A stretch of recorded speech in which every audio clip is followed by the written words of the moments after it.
The second segment of the nightly news is brought to you by Labrie Credit Union. Labrie Credit Union. We are not a bank. We are better. Thanks for staying with us.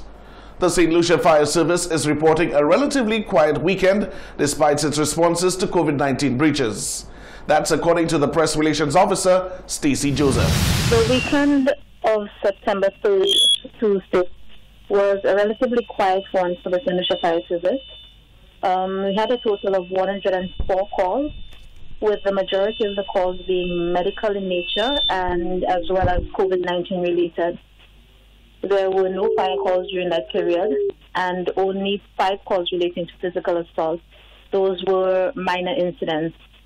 There were 2 motor vehicular incidents recorded, which were generally minor in nature, with only 1 individual from a collision on Brazil Street transported to the OKU hospital for medical treatment.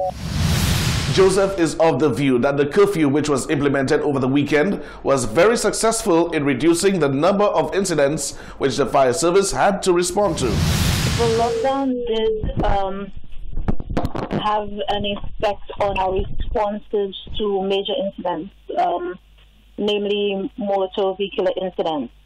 Compared to a couple of weekends ago, where we had 8 motor vehicular incidents. This weekend we only had 2 motor vehicular incidents, which is a drop for us, which, again, the incidents which happened this weekend did happen at a time where the individuals breached curfew.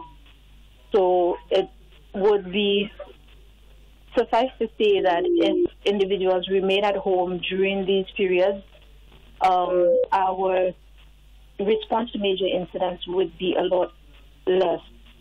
However, as our COVID cases are rising, we are still burdened with those calls, which, as you can see, last weekend, our calls were 104, and this weekend it was still 104. So we've traded off major incidents to COVID-related incidents.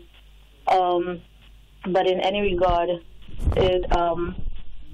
the curfew is helping our responses, and that the fact that we're not burdened with the whole variety of calls. We respond to COVID-19 related calls, and we don't have the burden of other major incidents, such as physical assault,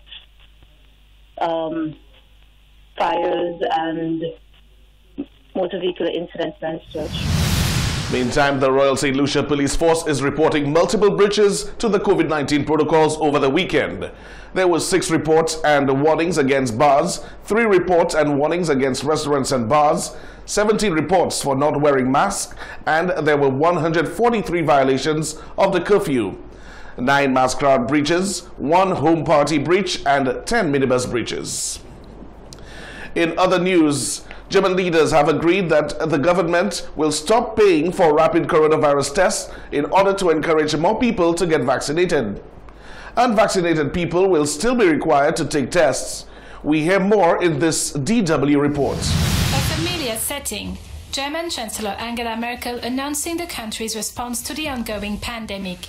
Among the new measures, a mandatory negative test for those who are neither vaccinated nor recovered from COVID-19 in order to attend social events, and the end of free testing for the unvaccinated by October 11th to incite more people to get the jab. We are now fully committed to putting people who are not yet vaccinated to the test, given the increasing number of infections. Since we can now offer a jab to every citizen in Germany, we will end free testing for all on October 11th. Für alle mit Wirkung vom 11. Oktober beenden. We're facing the risk of a pandemic of the unvaccinated, and for them the figures are significantly higher. There are more and more cases of long COVID, and there's more pressure on younger people who won't be able to lead normal lives. And the truth is that if there aren't enough people vaccinated, there's a danger of the virus mutating. This warning comes as the pace of jabs has slowed down. New initiatives, including mobile vaccination, Vaccination events and facilitating access to the jab for children are part of the push to stop a fresh coronavirus wave. Renowned cricket commentator Joseph Reds Pereira says he is very impressed with the performance of the St. Lucian franchise, the St. Lucia Kings, in this year's edition of the Caribbean Premier League. Well, there's been a major turnaround in the fortunes of the Kings. I mean, they were really off to a very bad start. They had a nightmare of a starter, and they struggled a bit. But the last week, they've had tremendous success, rising to second in the competition and heading into the semi-final position unless something strange happens with their form. I think the decision to leave out Cornwall and let Captain Duplessis start with Fletcher has proved to be a major plus. They're giving them a good start, but scoring the runs very, very quickly. Chase has been a revelation, a real revelation. I mean, he's got, 350, he's gone to 500 runs overall in this competition. And I think the bowling has certainly been up to mark. Royal, the left-arm spinner, full of energy. I'm hoping that McCoy will stay fit, and Joseph is bowling really fast. So overall, a very good tournament so far. Pereira is appealing to St. Lucians not to be too dissatisfied that there are no St. Lucian players on the St. Lucia Kings team this year. Well, it's always good to have a St. Lucian in a franchise if, in fact, the franchise has gone for a player with the quality. But I think St. Lucians must remember, and this is the point about this T20 franchise tournament, that it is a franchise. Although in every sense it represents St. Lucians, and most St. Lucians are affected one way or the other, it's unfortunate that Johnson Charles, for whatever reason, I don't have all the details, has gone to the Barbados franchise Royals. He would be ideal in the opening spot, because I don't believe that Cornwall is going to make the cut in this competition. I think he's much more better in the longer version. But it's franchise cricket, and St. Lucians must understand that that is the way franchise works.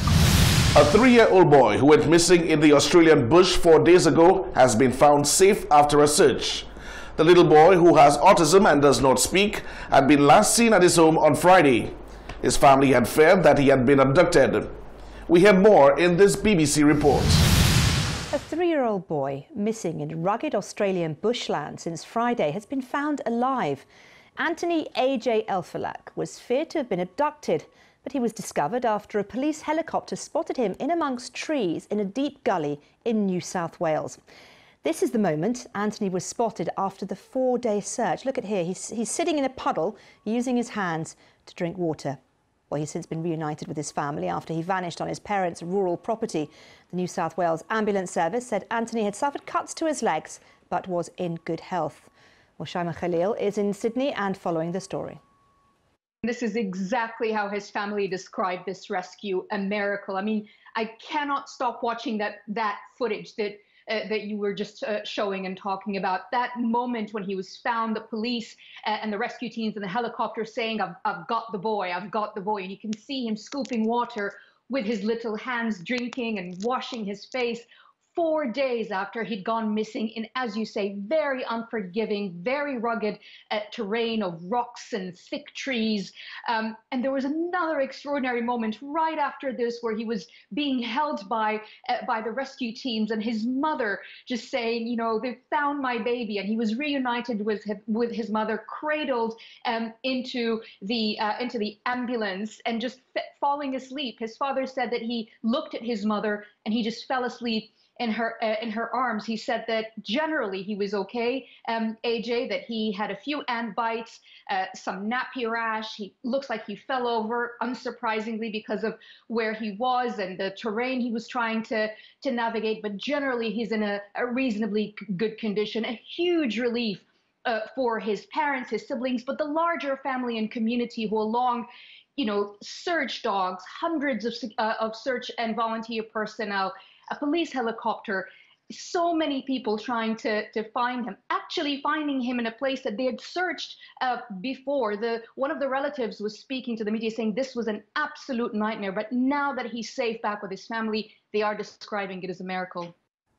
And so they should. An absolutely amazing story. Nice to have a happy ending to a story like that. You're watching the Hot 7 TV Nightly News. When we return, the latest weather report.